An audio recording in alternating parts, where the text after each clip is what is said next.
Boa tarde a todos, a todas. É um prazer estar aqui, né, novamente, essa segunda palestra desse 11º ano das Conversas Neuromusicais,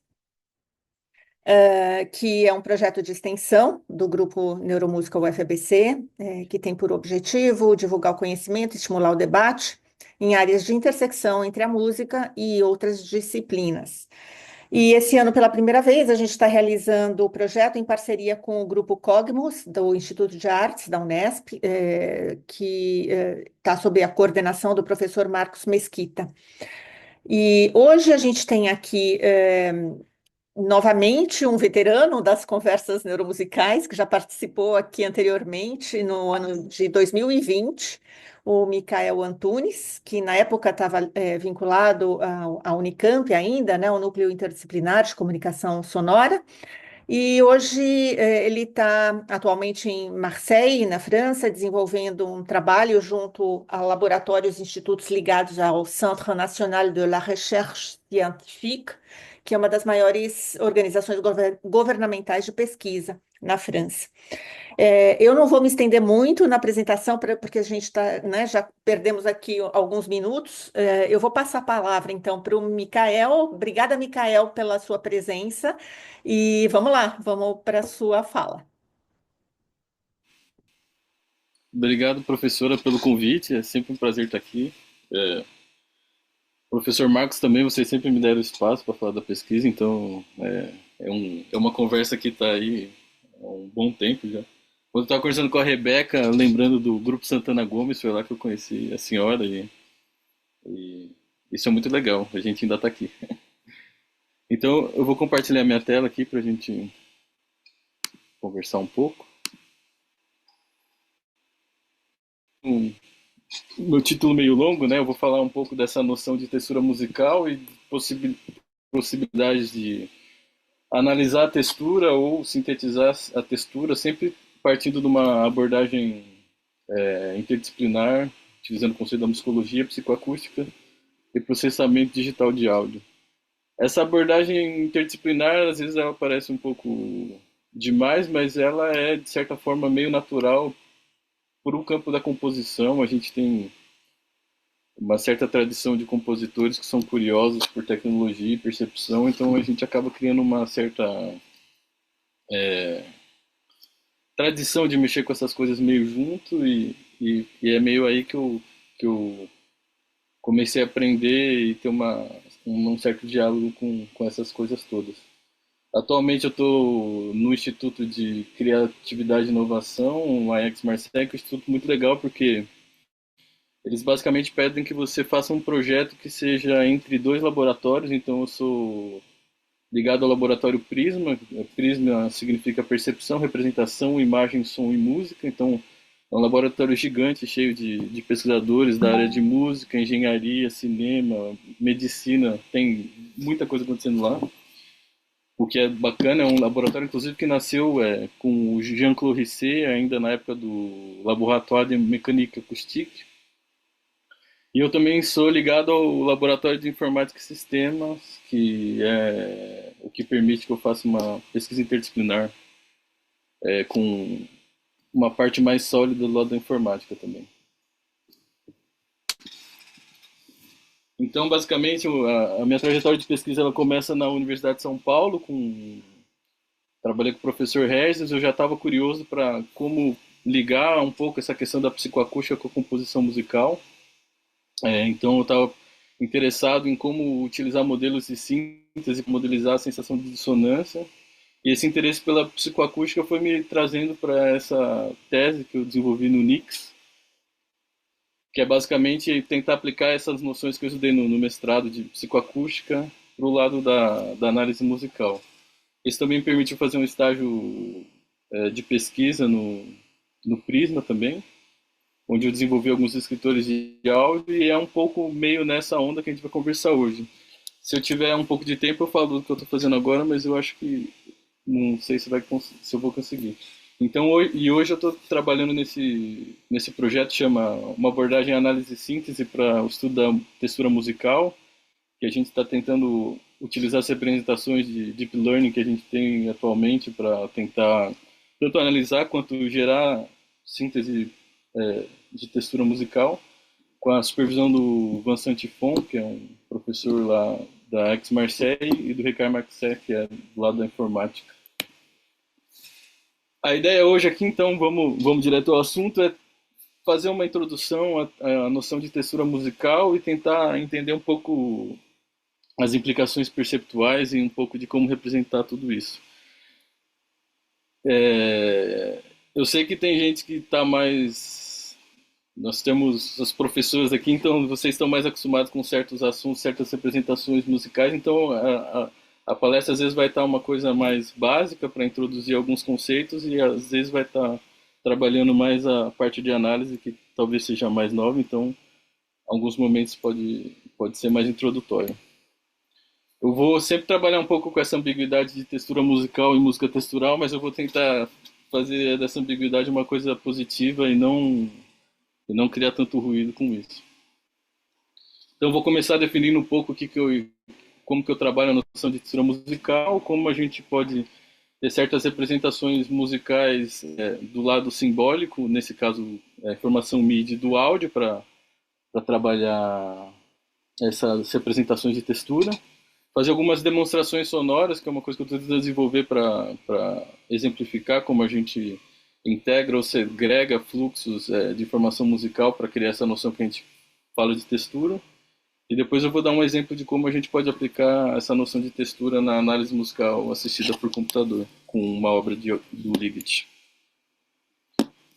Então eu vou começar com essa brincadeira, sonhos antigos, novas ferramentas, porque eu acho que o compositor que está tentando trabalhar com tecnologia, seja para fazer análise, seja para fazer criação, ele está sempre com esse problema das ferramentas de um lado e dos sonhos. Aqui um sonho de composição pode ser uma ideia, pode ser uma vontade criativa. E aqui a gente tem um problema que os sonhos são sempre gigantes e os desejos de composição, as possibilidades criativas e poéticas são sempre enormes. E as ferramentas, elas são sempre pequenininhas, elas resolvem problemas muito específicos, quer dizer, a gente tem o computador que, embora todo mundo esteja numa onda de achar que essas máquinas são inteligentes, elas são bem burrinhas e muito trabalhosas, então desenvolver coisas nelas sempre é um trabalho muito estimulante, mas também bem limitado do ponto de vista do que a máquina pode fazer. Então eu acho que o grande desafio para quem está tentando fazer pesquisa nessa área é transitar entre esse gap que tem entre o sonho da composição, tudo que a gente pode fazer ou imagina que pode fazer como compositor e essas ferramentas do mundo digital. O que eu tenho defendido desde a tese, que inclusive foi o que eu defendi na minha tese, foi que o compositor, de certa forma, ele precisa criar um campo semântico para fazer essa mediação entre o que ele quer como compositor e as ferramentas que ele está desenvolvendo ou que elas estão aí e ele quer utilizar. Ferramenta aqui é no sentido amplo, pode ser desde os instrumentos tradicionais que a gente tem até o computador, enfim. Lá na Unicamp é bem bacana que a gente tem a disciplina de composição com novos suportes, então a gente também está sempre tentando fazer coisas novas aparecerem do ponto de vista da tecnologia. E aí eu acho que um dos jeitos de organizar isso, e foi isso que eu exponho na minha tese, é com a noção de textura musical, porque ela cria uma certa... ela tem uma certa plasticidade que é interessante para a gente fazer essa mediação entre composição e a tecnologia. Então, como é que a textura musical concilia os sonhos do compositor e as ferramentas tecnológicas? Então vamos primeiro explorar do lado da composição. Para os compositores, essa noção de textura aparecendo como metáfora, ela é bem recorrente. E aí eu pego primeiro um exemplo do Xenax, quando ele faz essa nota de programa de Aurora, que ele fala que Aurora representa as texturas sonoras da Terra. E ele começa a fazer um discurso de que a primeira apreensão que a gente tem, por exemplo, quando a gente vê uma paisagem, é uma apreensão textural, porque a gente tem uma certa distância e a gente está pegando os traços mais globais daquela paisagem. E assim também a gente pode pensar como é a textura musical que no fim das contas a gente não está olhando para o detalhe, para a nota que está acontecendo, mas a gente está tendo uma apreensão mais global do que é essa textura. É sempre tentador apresentar esse quadro do Paul Klee quando eu falo dessa nota de programa do Xenax, porque ele exatamente faz isso, ele faz uma praia e a gente tem só essa apreensão textural da praia a partir desses traços mais globais. O Liggett também ele vai usar a textura e muitas outras coisas no meio do caminho, ou seja, ele vai criar uma espécie de campo semântico com várias palavras que têm sentido, que passam pela percepção visual, do tato, dialogando com o som, para criar esse campo semântico textural, que eu vou dizer aqui, vou usar um pouco dizer que é um campo dentro da ideia de textura para falar da composição dele. E do outro lado, ao mesmo tempo que a gente já tem a textura como metáfora muito na boca dos compositores, a gente tem um jeito de medir, analisar e pensar a textura do ponto de vista da teoria musical e da percepção. Então, se a gente pega uma definição bem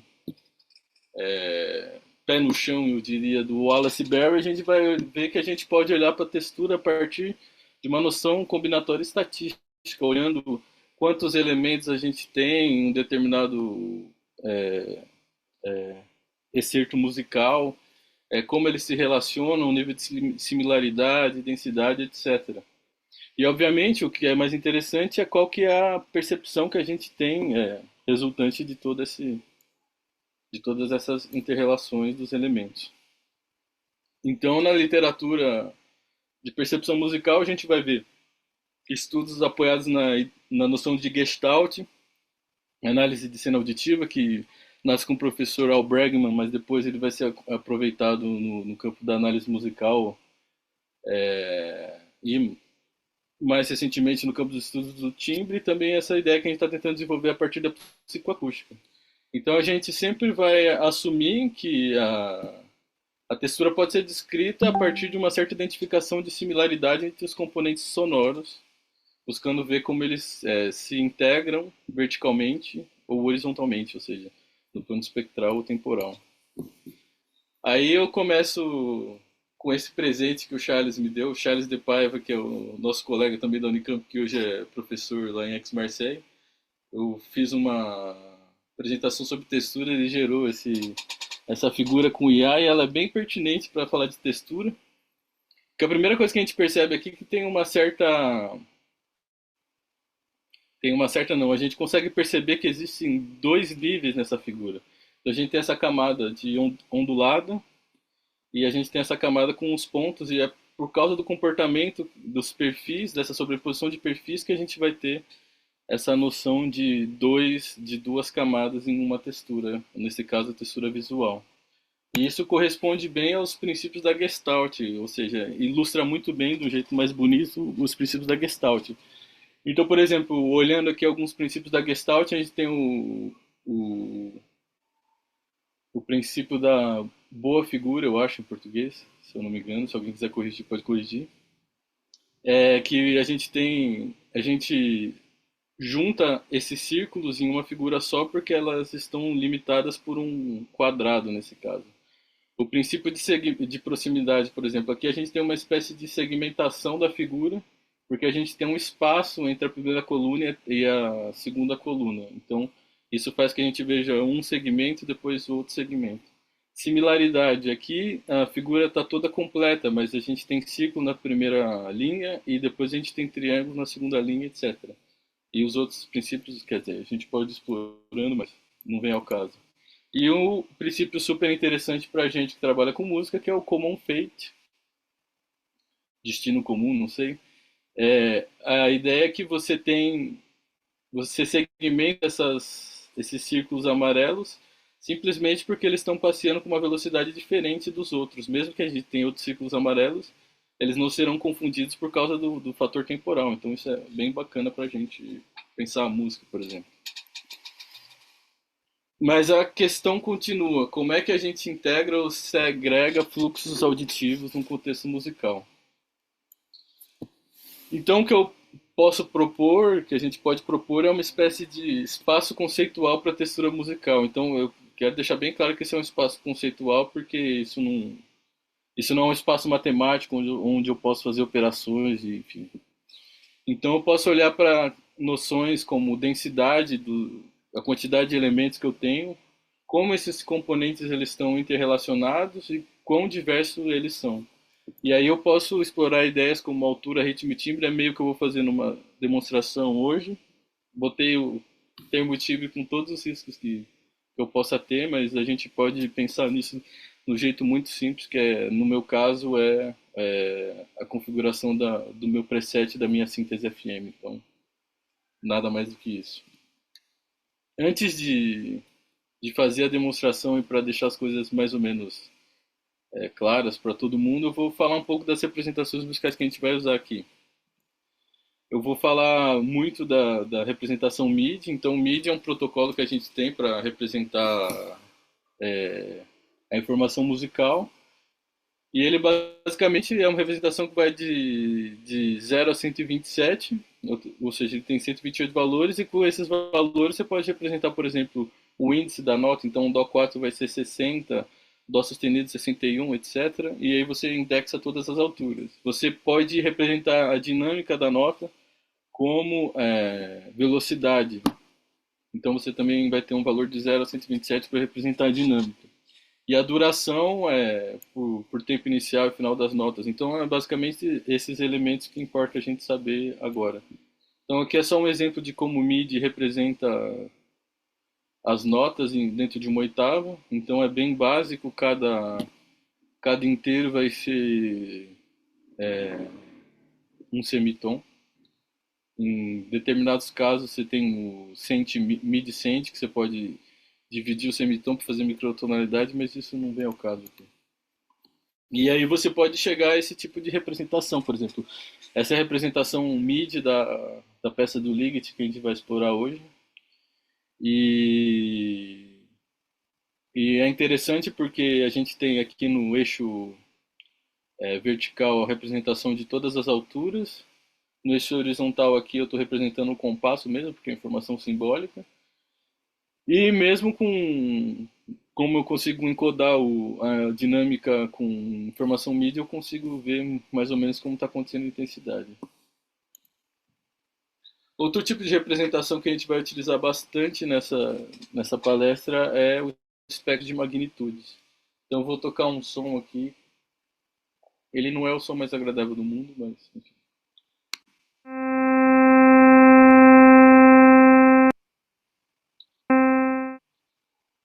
Acho que vocês conseguiram ouvir, certo?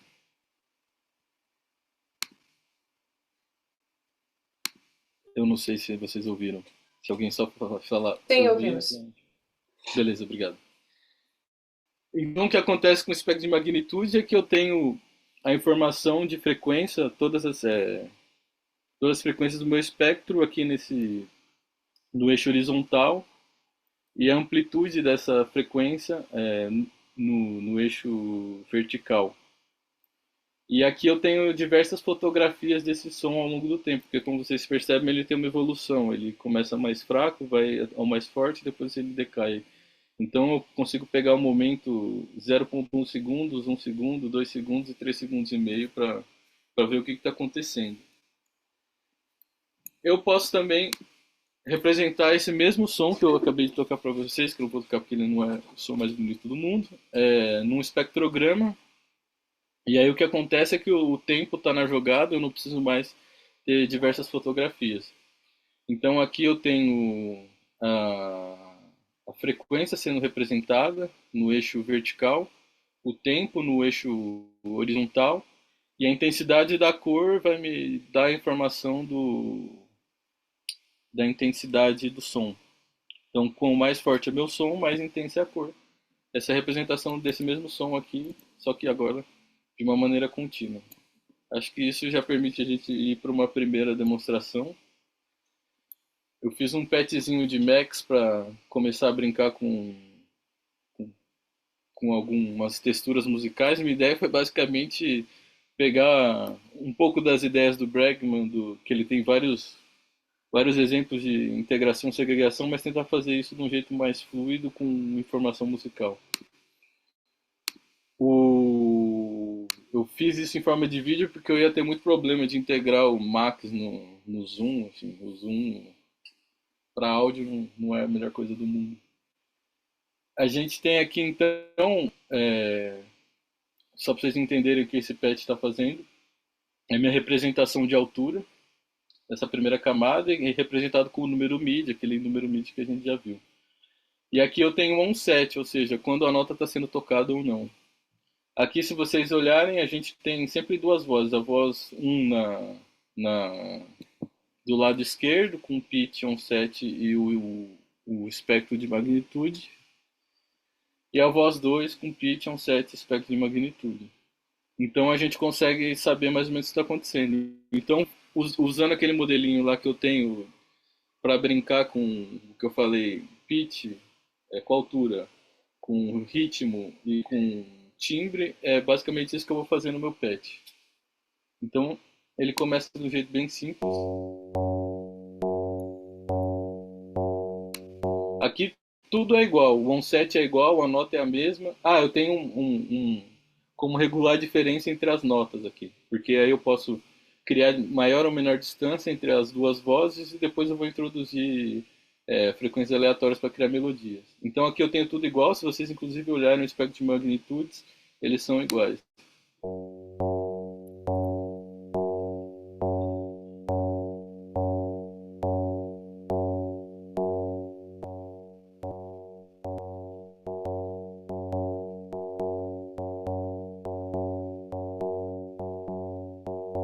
Desculpei alguns artefatos de áudio que vão rolar no meio do caminho, mas agora vocês perceberam que o meu onset está diferente.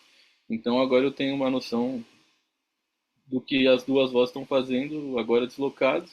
Mas mesmo assim, se você perguntasse se é uma melodia dos melodias, talvez a gente falasse que a gente está no mesmo fluxo de informação musical.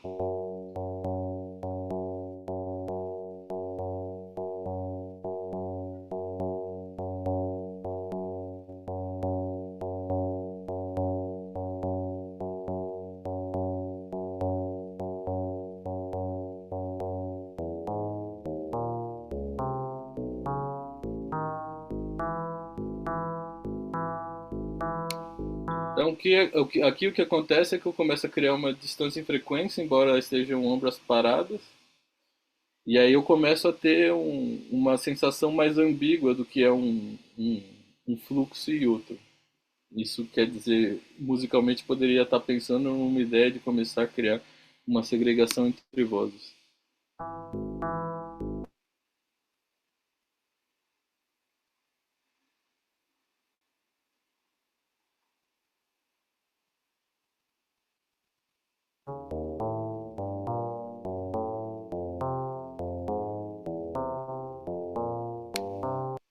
Então aqui eu tenho uma pequena diferença entre essas duas vozes e eu tenho frequências aleatórias acontecendo. E aí a gente fica num jogo que parece que a gente está ouvindo uma melodia. Pelo menos essa seria a minha aposta, se eu fosse apostar em alguma coisa.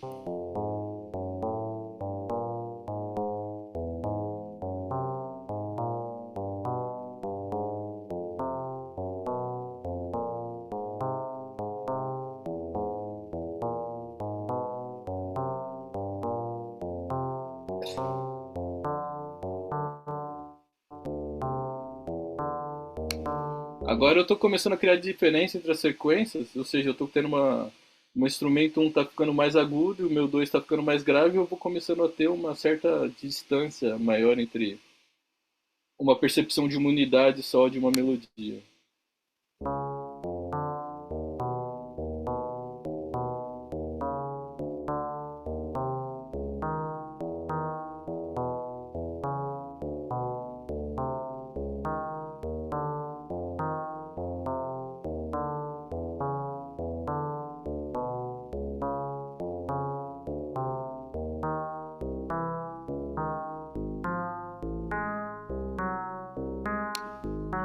À medida que eu vou aumentando minha frequência, a distância a diferença em frequência entre meus dois instrumentos, vai ficando cada vez mais difícil de eu reconhecer ele como uma melodia só.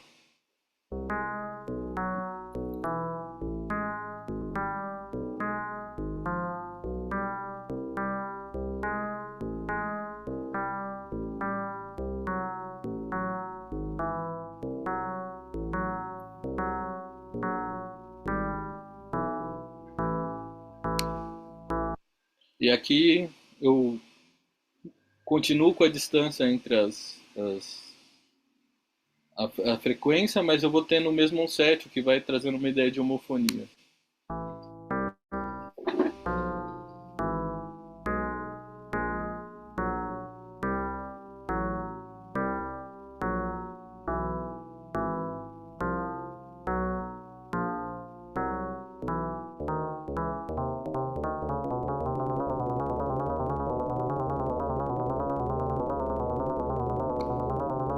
E aqui é só um exemplo limite de colocar os parâmetros meio, no caso extremo, que é meio que o compositor vai fazer, por exemplo, depois a gente vai ver no Ligat para criar ideia de massa sonora, etc. Então você vai explorando, você coloca um tanto de informação musical, tanto próximo ao nível da frequência quanto próximo ao nível do ritmo, e você vai perdendo uma ideia de distinção de vozes.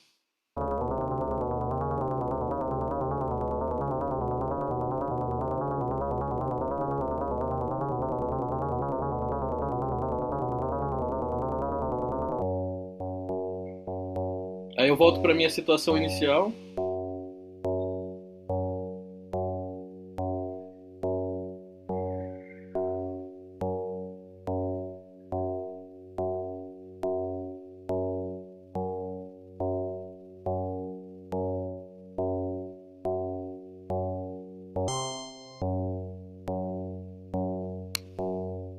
E o que acontece aqui é que eu mudo, a gente pode chamar de timbre, mas basicamente estou mudando o preset da minha FM. Então, se vocês olharem o espectro de magnitudes aqui do meu primeiro instrumento, ele vai estar diferente do meu segundo. Como o onset está igual, a gente ainda está ouvindo uma coisa só acontecendo. Mesma frequência, mesmo onset, mas timbres diferentes.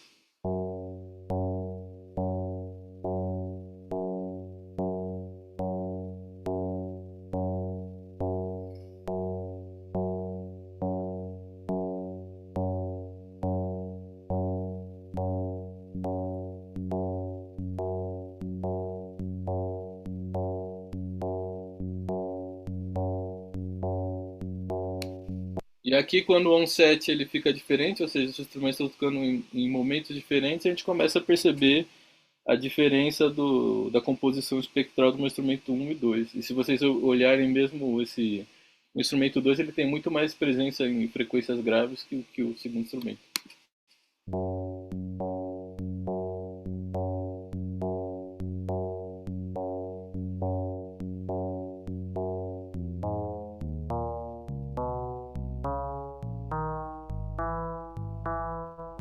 E aí todas as outras coisas que a gente explorou, a gente pode explorar do mesmo jeito, mas a gente vai ter um jogo um pouco diferente do jeito que a gente está segregando ou integrando esses fluxos musicais. Porque a diferença do espectro vai causar uma diferença perceptiva bastante importante, né?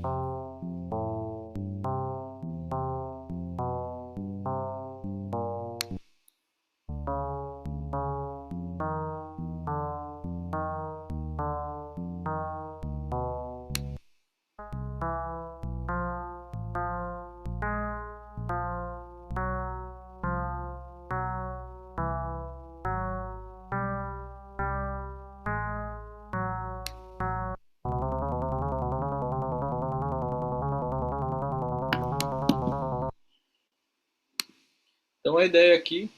Agora eu vou me embananar.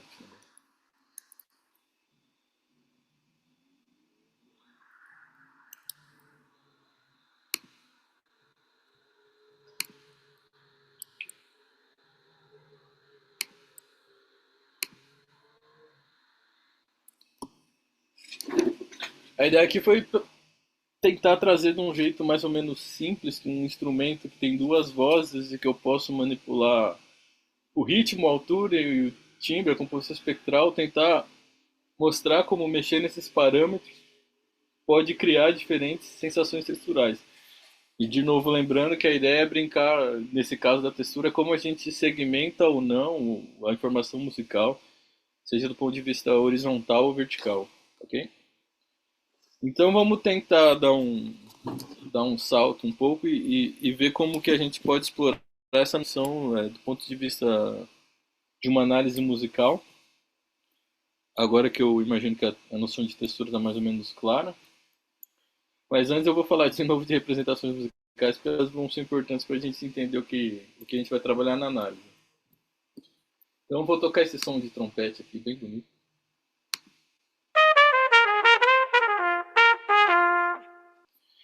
A gente tem aqui o espectrograma, que a gente já viu que é o espectrograma, então a gente tem aqui no eixo vertical as frequências e o tempo no eixo horizontal. A gente consegue ver todos os componentes, mas agora tem uma linha branca aqui que está passando que a gente chama de centroide espectral. A centroide espectral, a definição simples, ela é uma média ponderada da energia do meu espectro. Eu já vou tentar demonstrar como isso é calculado. E ela, além disso, ela tem uma associação na literatura com a sensação de brilho. Então, sempre tem uma hipótese mais ou menos consistente, porque ela já foi testada em diversos experimentos, que quanto mais alta a centroide, maior a sensação de brilho. Isso, em alguns casos, cria algum nível de ambiguidade que eu também já vou demonstrar. Mas só para tentar explicar como que é criado um descritor de áudio, ou melhor, como é calculado um descritor de áudio, vamos usar o centroide, porque como ele é uma média, ele é fácil de explicar. Então aqui em cima eu criei um espectrograma fake. É sempre interessante lembrar que o que está gerando essa figura maluca aqui são matrizes, certo? Então aqui eu tenho uma matriz que ela tem 5 bins de frequência, 6 bins de frequência, desculpa, entre 0 e 5. E aí eu consigo olhar para cada bin e ver quanto tem de energia. É basicamente isso, esse espectrograma aqui é basicamente isso, de um jeito bem reduzido. E aí, como é uma média, por exemplo, se eu tenho todas as frequências, se eu tenho toda a energia do meu espectro no meu bin 5, o meu centroide vai ser 5. Se eu tenho toda a minha energia no 0, meu centroide vai ser 0. Se eu tenho toda a energia no 2, vai ser 2. Isso é basicamente tranquilo.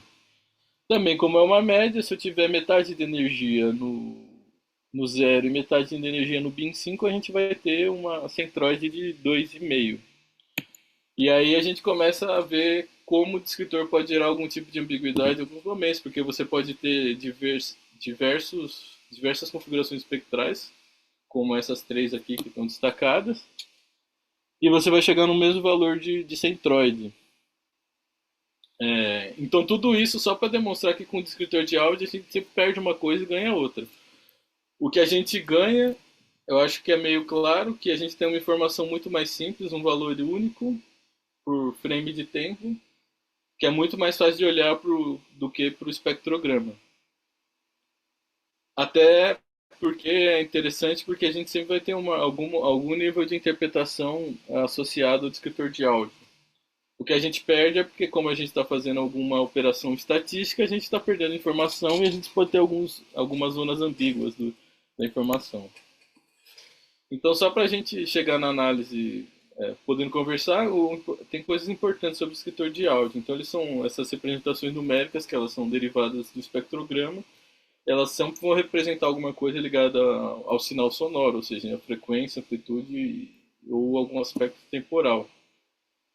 Alguns escritores eles são correlacionados com a percepção humana a partir de modelos psicoacústicos, então percepção aqui eu sempre estou tratando de percepção eu chamo de percepção de baixo nível, ou seja, percepção sensorial, o que está acontecendo do estímulo sonoro até a orelha, sem falar de, de modelos mais alto nível de cognição, expectativa, etc. E eles têm essa vantagem que a gente pode conectar, representar o nosso excerto musical ao longo do tempo. Então a gente esquece um pouco que ele é um modelo matemático e vamos tentar focar no significado perceptual dele. Eu vou pegar 4 medidas que a gente vai usar hoje para fazer a nossa análise de textura, que é o Loudness. O Loudness é bem intuitivo. Ele basicamente vai fazer uma medida da percepção de intensidade ponderado pela nossa capacidade de perceber intensidade. A rugosidade, a gente geralmente associa essa sensação de flutuação muito rápida que a gente tem, por exemplo, quando a gente ouve um semitom. Se você tocar um semitom no grave do piano, você vai ter essa sensação muito rápida de flutuação. A gente geralmente chama de rugosidade, e isso, quer dizer, com certa consistência, a rugosidade está tendo um papel nessa percepção. E a rugosidade também, como é uma medida psicoacústica, a gente pode criar um descritor de áudio com ela. E aí a gente também tem medidas ligadas à quantidade de ruído do espectro sonoro, que pode ser ou via teoria da informação, modelo de teoria da informação, que é a medida de entropia, ou um modelo de regularidade espectral, que vai comparar o nosso sinal de áudio com o ruído, para ver quão ruidoso é o nosso sinal. Eu estou com medo do tempo, mas acho que vai dar tudo certo. Então, finalmente, vamos falar de composição textural e tentar pegar tudo isso que a gente viu agora e aplicar no contexto musicológico. Então, essa definição é bastante simples e direta da Carrie Hagan. Composição textural é a prática de elevar e explorar a posição intermediária entre o singular e o plural, ao mesmo tempo em que nega outros atributos musicais. Então, basicamente, a gente tem uma noção de textura musical. Do jeito que eu falo de textura musical, é a posição que eu tomo, para mim, não importa qual música tem uma textura musical. Isso não é sempre. Isso não está de acordo com todo mundo, com toda a literatura, mas é o jeito que eu trabalho a noção de textura musical. No entanto, existe um jeito de trabalhar a composição onde a textura musical é a coisa mais importante que tem, e é isso que a gente chama de música textural, nesse caso. Então, todas as noções que a gente tem de harmonia, de polifonia, de trabalho rítmico, elas vão estar a serviço dessa criação de uma textura que é mais importante de tudo, e é por isso que a gente chama de música textural. Espero ter sido claro, na minha posição, pelo menos. Depois a gente pode discutir tudo isso. Eu vou mostrar um artigo que acho que algum de vocês tiveram acesso. Eu trabalhei com alguns colegas ainda na época do meu doutorado, então era uma colaboração entre eu e o meu orientador da época, o Jonas Manzoli, no NICS, e os colegas do IME, Instituto de Matemática e Estatística, o Feulo e o Marcelo Queiroz. A gente juntou forças para tentar fazer esse estudo sobre o Liget e tentar associar algumas medidas de áudio, de escritores de áudio, com os conceitos do Liget. A gente, nesse pequeno artigo, a gente estudou o primeiro movimento das 10 peças para quinteto de sopros. É uma peça bem bacana, eu vou tocar aqui dois pedaços dela para vocês.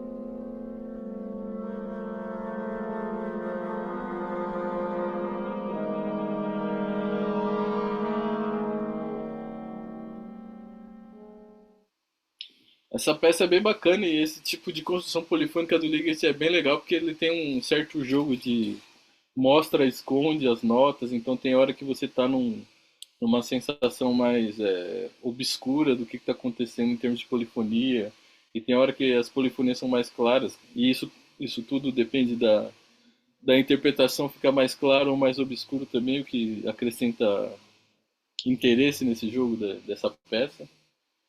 E a gente então tem um discurso textural interessante para tentar brincar aqui. E uma outra parte da composição.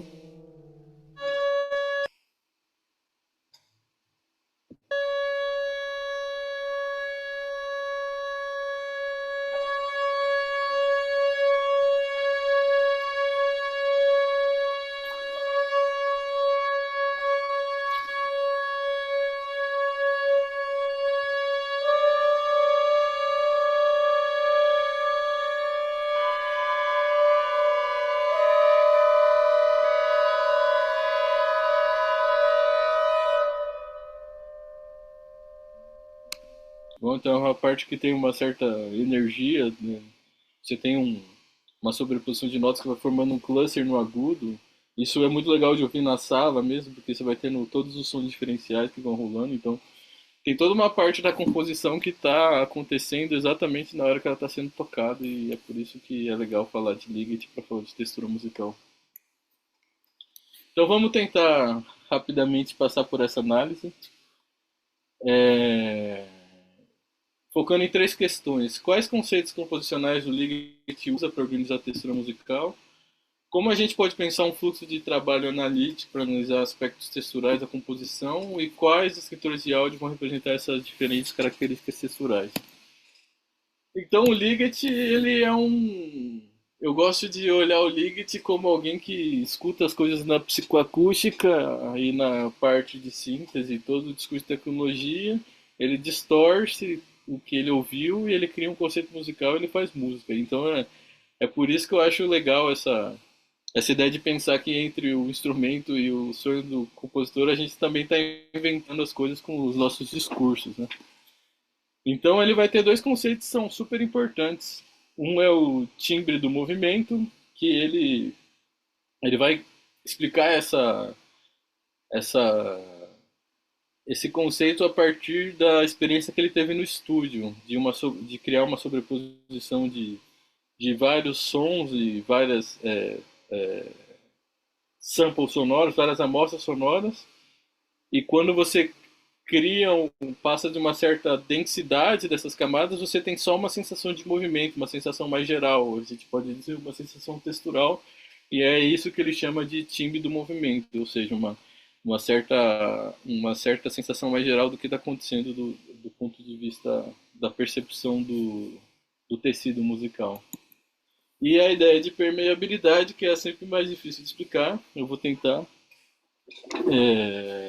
A permeabilidade, ele vai falar desse jeito, a perda de sensibilidade dos intervalos está na origem de um estado que poderia ser chamado de permeabilidade, isso não quer dizer muita coisa, mas é legal ver o percurso que ele pega quando ele vai explicar a noção de permeabilidade, que ele vai falar que a música mais impermeável que tem, por exemplo, seria a do Palestrino, que você tem um jogo muito bem definido de noção de contraponto e qualquer coisa que você mexer ali no tecido, você destrói aquela textura. Depois ele vai dar um exemplo de música mais permeável, ele vai falar da Paixão de São Mateus, do Bach, e ele vai falar como você tem um grande número de vozes, você tem mais liberdade para mexer naquele tecido, ou seja, a sua permeabilidade é maior. Até chegar no Wagner, enfim, ele vai passando por isso e até, quer dizer, chegar na música dele mesmo, onde a permeabilidade seria mais alta. Então, esse jogo de esconde ou mostra o intervalo musical, a sensação que a gente tem das vozes está ligado à permeabilidade. E aí o desafio é o seguinte, a gente tem muita coisa acontecendo, no título da minha palestra já coloquei bastante coisa, tem musicologia, tem percepção, tem a parte de tecnologia, e quando a gente está se arriscando a fazer análise musical com esse tipo de abordagem, a gente também tem que tentar criar um fluxo de trabalho para pensar tudo isso. Esse tipo de discussão sobre análise musical como uma tarefa interdisciplinar já foi feita pelo Pierre Kuprick também, que desenvolve software para análise musical. Eu esqueci o nome do software que ele, enfim, não importa, que ele utiliza de escritores de áudio, representação de áudio para fazer análise musical. E eu também utilizei para pensar esse fluxo, esse texto do Anthony Pope, porque ele sempre vai dizer que no fim das contas, na análise musical, a gente tem um certo jogo de interpretação. Então, a gente pega todos os dados que a gente tem, as representações musicais que a gente conseguiu gerar, mas no fim das contas, a análise musical vai ter um certo nível de arbitrariedade e de interpretação. E aí o jogo aqui é colocar as representações de áudio a serviço da análise musical e não fazer a brincadeira acabar nos escritores de áudio. Então, quando a gente escreveu esse artigo, a gente estava pensando nesse fluxo e pensou desse jeito, mais ou menos. O que seria, pelo menos para esse caso, para abordar essa música do Liggett, enfim. Então, a gente tem uma primeira etapa que é mais musicológica, que a gente vai olhar o compositor, pensar os seus processos composicionais, ou seja, recuperar essa coisa que eu estou tentando recuperar de quais são os conceitos que ele utiliza para falar de textura. A gente vai olhar as noções que a gente tem desenvolvido já na literatura musical e combinar também com análise musical já feita sobre a obra do compositor. E a partir daí a gente pode pensar quais escritores de áudio a gente vai usar para representar essa obra. A partir desses escritores a gente pode pensar uma segmentação manual da obra, que esse é o nosso caso aqui, mas poderia ter sido feito de forma automática. O Ivan Simurra, que também dialoga com o grupo, ele tem um artigo bem bacana de utilização de segmentação automática para Liget, por exemplo. E depois, com todas essas representações que a gente gera no meio do caminho, a gente faz a nossa validação musicológica. Eu vou tentar acabar o mais rápido possível. Eu vou passar muito rápido nisso. A gente utiliza o conceito de massa sonora, que ele é bem alinhado com a noção de textura musical do Liget para falar, mas isso eu acho que não vai ser super relevante. Antes do. A gente tem duas coisas importantes sobre o Liget, estudos anteriores, que é uma análise do Claudio Vitali, que ele já fez a partir da análise da partitura. E a gente também tem uma noção de gesto que o próprio Liget introduz nessa composição. Então, quando ele fala dessa composição, ele vai falar que ele fez um grupo de gestos, um certo número, ele fala que pode ter sido cerca de 30, que ele distribuiu gestos nessas composições. E é bem interessante olhar, ouvir as 10 peças, se vocês podem gastar uma energia nisso, porque elas também não são tão longas assim, e a música é muito boa, então vocês não vão perder tempo nenhum. Se vocês ouvirem as 10 peças, vocês vão ver que existem similaridades, existem certas recorrências. Então, esse final do primeiro movimento, essa segunda parte do primeiro movimento, ela é basicamente a mesma textura do nono movimento, se eu não me engano, ou sétimo movimento, que é um gesto que ele cita até de maneira mais específica nessa entrevista que ele dá para o Pierre Michel. Voilà. A gente tem aqui o piano roll com a segmentação que o Vitali fez dessa peça. Esse piano roll vocês já viram no começo, então vocês já sabem que aqui a gente tem a informação das alturas, os compassos e a intensidade. E a segmentação do Cláudio Vitali é mais ou menos óbvia, a gente tem a peça segmentada em 3 partes. Então a brincadeira aqui é ver como que a gente pode, a partir do áudio, representar essas 3 partes, como elas são similares ou não, como que elas se comportam ligadas com as ideias do Liget. E a ideia de fazer análise de áudio é justamente porque essa ideia de textura musical ela vai ser atualizada justamente na hora da performance. Então, para a gente olhar para o áudio é super importante porque a gente vai ter alguma informação que a gente não tem quando a gente olha só a partitura. A ideia também não é achar que o áudio vai resolver todos os problemas, mas ele vai incluir uma camada de informação importante. Essa representação do áudio da mesma peça. Aqui a gente está usando uma representação que não é exatamente espectrograma, é o CQT, então a gente também está tendo uma representação de altura e a gente consegue ver como está mais ou menos a distribuição de energia ao longo da peça inteira. E os descritores de áudio que a gente usou são os descritores que eu já falei para vocês, então eu estou repetindo o slide porque eu quero... a repetição sempre ajuda a gente a pensar melhor as coisas. Então, o Laudes, a gente está falando de dinâmica, rugosidade, essa sensação muito rápida que a gente tem de flutuação do som. A entropia e a irregularidade vão jogar o jogo de explicar mais ou menos o que está acontecendo no nível do ruído. E aí é o nosso risco e a beleza desse artigo é tentar criar uma correlação entre essas medidas de áudio e o que o Liggett está falando que ele acha que é timbre, movimento e permeabilidade. Então, como o timbre e movimento está ligado a essa sensação que a gente tem mais global do movimento do som enquanto ele está acontecendo, a gente associa ele com loudness, porque o loudness vai dar essa sensação global de intensidade, e com a rugosidade, porque a rugosidade vai dizer alguma coisa para a gente no que está acontecendo no nível microtemporal da nossa textura. Então foi assim que a gente chegou nessa ideia do timbre e movimento. E a permeabilidade? Como a permeabilidade tem a ver com a nossa capacidade de escutar um intervalo musical, o que a gente assumiu nessa análise é que quanto mais ruído a gente tem na nossa textura, menos capacidade a gente tem de ouvir o intervalo musical. É uma espécie de brincar com a noção de mascaramento, entendeu? Quanto mais ruído, mais informação, menos chance a gente tem de distinguir vozes, distinguir intervalo. E é por isso que a gente utilizou essas medidas de ruído nesse contexto. E aí a gente pode gerar esse tipo de representação. Então a gente volta aos escritores de áudio. Eu estou tentando explicar com calma ao mesmo tempo que eu estou com um pouco de medo do tempo, porque eu estou estourando o meu tempo. Então a gente tem 3 sessões da peça. A primeira sessão está em azul, a segunda está em laranja e a terceira em verde. Essas sessões elas estão basicamente espelhando a segmentação que o Cláudio Vitale já fez.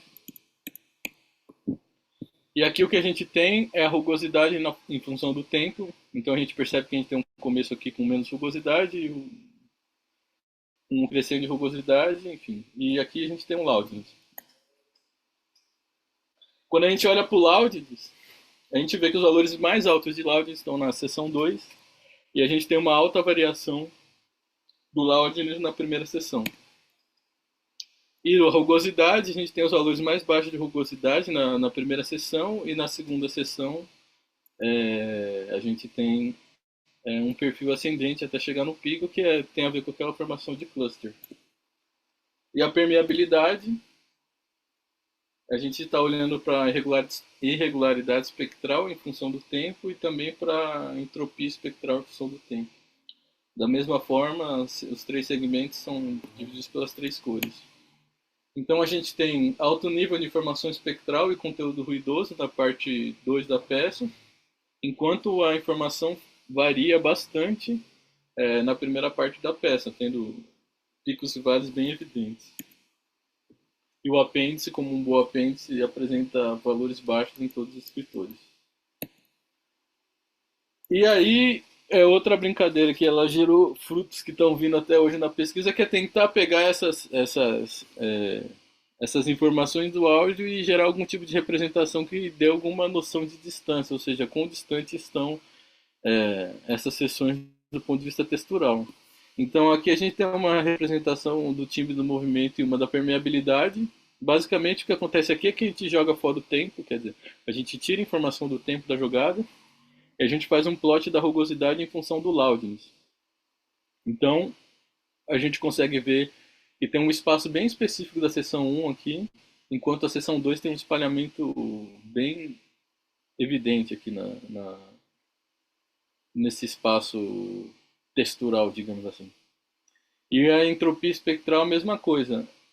Aqui está plotado em função da regularidade espectral e a gente também consegue reconhecer que existem alguns espaços específicos das texturas, ou seja, das seções, do ponto de vista das suas características texturais. Então a gente consegue ver que a gente tem comportamento diferente dos escritores em cada seção da peça, com alta variação e mascaramento de altura e das dinâmicas musicais aqui na seção 1 e alta atividade microtemporal e alto nível de informação espectral na seção 2. Então vou partir para as conclusões que está na hora, eu estou estourando o tempo. Então a gente pode pensar que o Liggett, de maneira geral, ele vai organizar o material sonoro para evocar diferentes características perceptuais em cada sessão. Então a sessão 1 vai focar no comportamento global das massas sonoras, em termos de timbre do movimento, com uma alta variação da permeabilidade. Então esse jogo que a gente vê de esconde e mostra tem a ver com o jeito que ele está compondo a textura para fazer esse jogo de blur, não blur na composição. A seção 2 vai enfatizar o timbre do movimento com foco no comportamento microtemporal, por isso que a gente tem a presença grande da rugosidade, que vem a partir das ideias dos clusters, e ao mesmo tempo que a gente tem os níveis mais altos de permeabilidade. E o apêndice vai ter um baixo nível tanto em termos de timbre do movimento quanto de permeabilidade. Então, ao comparar a representação dos escritores de áudio com o conteúdo da partitura, a gente pode perceber que o Liggett vai usar diferentes estratégias polifônicas para criar diferentes características perceptuais da peça dele. Então, ele vai usar singularidades do ponto de vista da estratégia polifônica para criar diferentes massas sonoras. E essa singularidade a gente pode assumir que é o que o Liggett está chamando de gesto aqui, só para criar mais uma confusão em termos de problemas de metodologia ligada à musicologia. Então a gente pode argumentar que a escolha específica de altura, ritmo e harmonia está ancorada nas qualidades perceptivas que o Liggett pretende construir com a noção de massa sonora. Então a ideia hoje aqui foi meio que trazer uma visão geral do que é textura musical, como a gente pode explorar, tentar exemplificar um pouco a partir de exemplos bem básicos da análise de cena auditiva da psicoacústica e depois mostrar como isso pode ser desenvolvido num caso mais complexo no contexto da análise musical. Eu já falei por 55 minutos, eu ia falar um pouco do que está rolando hoje, mas eu vou partir para um muito obrigado. E muito obrigado pela escuta. Estou aberto para responder perguntas, discutir.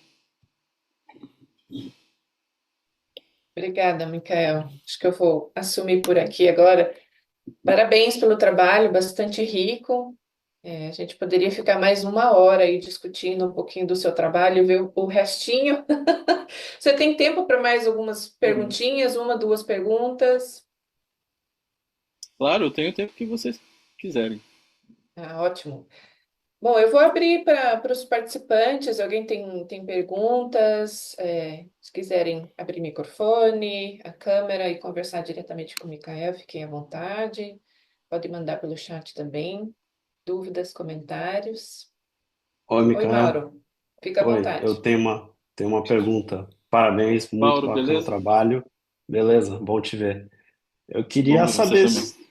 eu fiquei curioso de saber se você tem hipóteses sobre como esse tipo de análise vai se comportar em outros estilos. Pode ser qualquer outro estilo, mas o que vem na minha cabeça é estilos mais tradicionais, tonais, clássicos. Se você acha que essas representações psicoacústicas das texturas vão desempenhar papéis formais em um estilo mais tradicional ou em algum outro estilo que você achar interessante discutir. Eu acho que sim. No fim das contas, como a gente está trabalhando, a gente está sempre trabalhando em pequenos casos e construindo meio uma associação entre o que a gente tem de medida com, com as hipóteses que a gente tem do ponto de vista da análise musical. Então esse trabalho é bem quase que estudo de caso ligado a um determinado compositor, a um determinado contexto. No meu caso, na tese, eu trabalhei muito com essa noção de massa sonora. Eu acho que com certeza os escritores eles podem ser úteis e não importa qual contexto. A questão é como que constrói. Obviamente não vai ser construído do mesmo jeito para analisar Beethoven do que para analisar o Ligeti. Talvez não sejam os mesmos escritores. E aí eu acho que o desafio, talvez nesse campo, seja criar algum nível de generalidade ou pensar assim, aí eu não sei, precisaria ter muito trabalho de análise musical para a gente, ou mesmo trabalho do ponto de vista de uma psicoacústica da música, para a gente criar uma certa generalidade que a gente aplique em outros repertórios. Assim. Mas me parece evidente que eles são úteis para não importa qual repertório. Se você tiver ideias, inclusive. Por enquanto não, mas eu concordo com a sua avaliação. Valeu. Aliás, tem que lembrar que um monte de coisa de rugosidade já foi tentado para fazer medidas de tensão harmônica. Isso aí deve até dialogar com as coisas que você trabalha já, né? Mas mais do ponto de vista simbólico, menos do ponto de vista do áudio.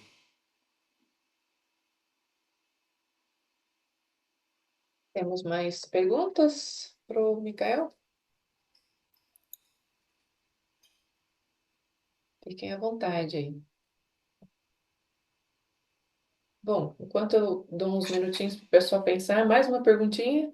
Eu queria que você falasse um pouquinho mais, Micael, de como é que você vê a aplicação desses modelos, tipo Gestalt, que você comentou no início, né? Esses princípios da análise da cena auditiva do Bergman, para esse tipo de material de massa sonora.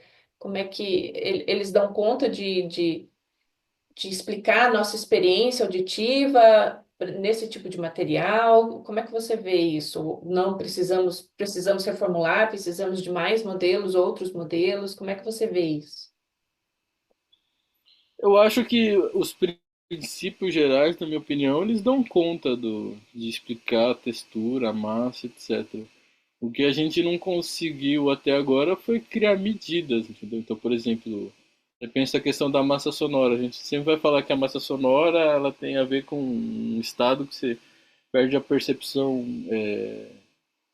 individual das vozes, porque você tem uma certa saturação, uma certa acumulação que dialoga com o nosso limite de perceber individualidade, etc. Aí tem os modelos de banda crítica que vão entrar no jogo também, só que ninguém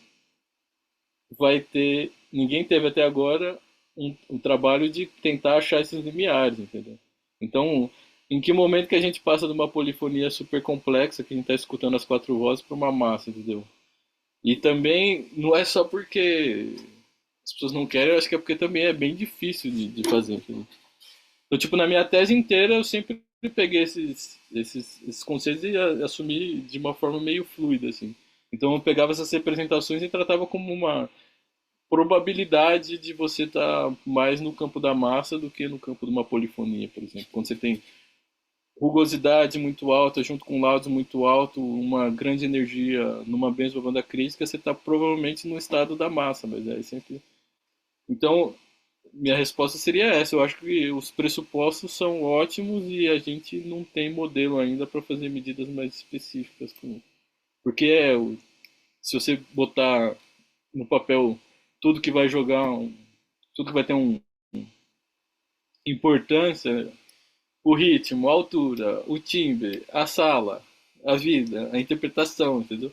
Você tem muita coisa para explorar.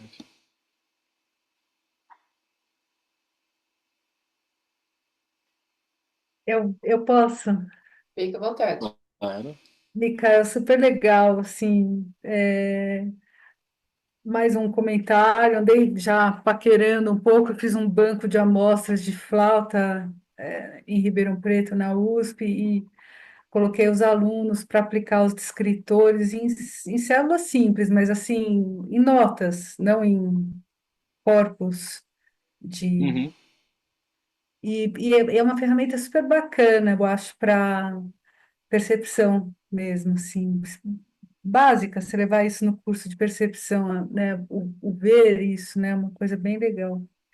Mas eu queria fazer uma pergunta, ou ainda, né, um pensamento sobre as peças, as 10 peças do Ligeti, né, que a gente tocou uhum. tantas vezes, e que tem uma coisa que talvez fosse interessante,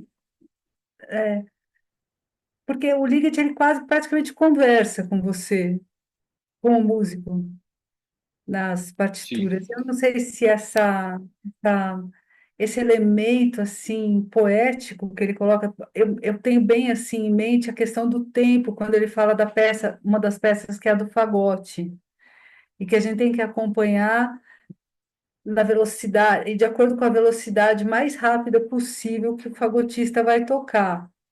Então, isso já promove uma variação muito grande, né, de interpretações e de significados até, talvez, né? Então, isso fosse interessante, em algum momento, apesar de ser um trabalho aparentemente técnico, ele não, ele está trazendo para a gente, né, potencialmente aquilo que a música é uma tradução, né, para mim, pelo menos. E acho que seria bacana você dar uma olhada sobre esse viés, assim, em algum momento aí do seu trabalho, esses recados que É, ele dá. isso foi uma coisa que eu vou falar que está em progress porque a gente não terminou, na verdade, né? Tem duas coisas que a gente queria ter feito que a gente ainda não conseguiu fazer com as 10 peças. A primeira é olhar todas essas texturas, porque você conhece, você já tocou essas peças, não? A gente tocou várias Você, vezes, né? Cada camerata aberta era do repertório da. exatamente. Saudade da Camerata Aberta. É, É, ele tem várias texturas que são recorrentes, então quer dizer, você pode criar um classificador ali para olhar as texturas. Outra coisa que a gente estava fazendo, que a gente parou, foi comparar interpretações. Essa primeira, ela já é super legal, porque você tem umas interpretações que elas são super maçudas, diria. Que a polifonia é super mais pro lado da massa, e tem umas que parece que é uma polifonia mesmo, entendeu? E no meio disso eu achei um artigo do Ligeti que ele primeiro fez uma versão das 10, alguém tocou a versão das 10 peças, e ele não gostou, e aí todo o trabalho que ele fez com os caras era na conversa mesmo, para explicar como ele pensava. Ele falou: começa a soprar isso aqui como se fosse do silêncio e vai criando. Então, realmente tem um negócio ligado à interpretação que tá super. Quer dizer, a gente pode explorar. E os escritores dão uma vantagem nisso, porque a gente consegue criar umas medidas para comparar. Se a gente conseguir fazer toda a parte musicológica bem feita, de recuperar como que ele está descrevendo o som, porque, quer dizer, só as notas não vão dar conta mesmo de fazer o intérprete ter uma noção do que ele quer fazer. E depois comparar como isso vai desenvolver, vai desembocar no sinal de áudio. E aí a gente pode mesmo pensar metodologias de fazer workshops de interpretação, tocar diferentes formas, trabalhar diferentes formas a peça, e depois ver como que isso vai afetar o sinal de áudio, enfim.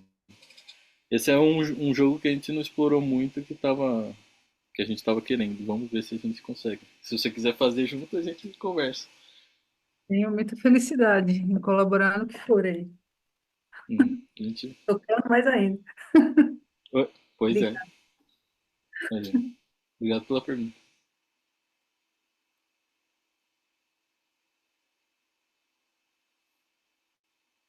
Mais alguma pergunta para o Micael? Deixa eu conferir o chat. Bom, mas como a gente já passou um pouquinho do tempo, acho que a gente pode encerrar. Qualquer coisa, né? A gente pode procurar o Micael depois para continuar a conversa num cafezinho em algum momento aí. Deixa. Eu posso fazer o merchan que eu prometi, só para. Ah, sim, claro, pode, por favor. Deixa eu. Gente, esse merchan é importante, é muito legal. A gente está organizando o Simpósio Brasileiro de Computação Musical no Nix esse ano. Eu estou tendo a honra de ser o coordenador científico dessa conferência, então eu queria convidar todo mundo a submeter trabalho. A gente vai ter, em breve a gente vai organizar, divulgar as tracks, vai ter bastante interesse de ter diálogo com computação, música, mais percepção, inclusive a gente pensa em convidar gente do grupo para participar com a gente, enfim, ajudar a organizar as tracks. Então, o site já está no ar, vocês podem olhar lá, as informações estão meio básicas pelo momento, mas nos próximos dias a gente vai divulgar mais especificamente o que vai rolar em termos de tracks, etc. Então, vocês estão convidados. A Unicamp é sempre legal, a gente vai estar fazendo no centro de convenções, vai ter convidados da USP, da própria Unicamp para como keynote, então é isso aí. Parem, viu, Merchan. Obrigado. Muito bom, não fica aí a dica. Legal. Bom, obrigada ao pessoal que ficou aí um pouquinho depois do nosso horário, continua aí participando da discussão. O objetivo é justamente esse, né, para a gente conversar um pouquinho aí. Mas obrigada novamente, Micael, pela sua apresentação, parabéns pelo trabalho, super interessante. Acho que vão ter vários desenvolvimentos interessantes aí nesse evento aí na Unicamp. Então, para o pessoal participar também vai ser super legal, continuar acompanhando essa linha de pesquisa, né? Beleza. Obrigadão pelo convite aí, e pela generosidade sempre. Imagina, um prazer. Obrigada, pessoal. A gente se vê no próximo Conversas. A gente vai se falando. Até lá. Acompanhe as nossas redes sociais. Até mais, pessoal. Obrigada novamente, Micael. Tchau, tchau. Obrigadão. Tchau.